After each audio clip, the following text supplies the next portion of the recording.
Aksi sumpah pocong yang dilakukan eks-terpidana kasus Vina Cirebon, Saka Tatal kemarin mengundang sorotan Ustadz Dasat Latif.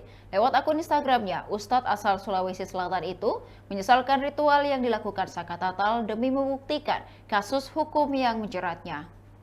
Ia pun merasa kecewa karena penegakan hukum harus melibatkan dunia mistis.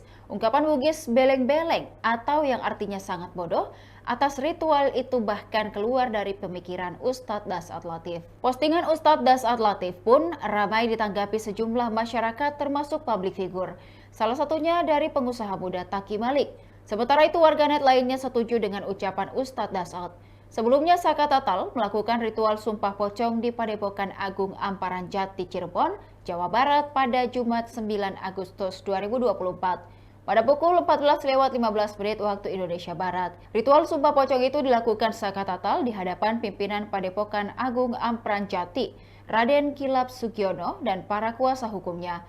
Dalam ritual, Saka tampak mengenakan celana panjang berwarna hitam. Dirinya mengikuti setiap tahapan sesuai arahan pengurus Padepokan Agung Amparan Jati, termasuk merebahkan diri, kemudian tubuhnya dibalut kain kafan layaknya jenazah.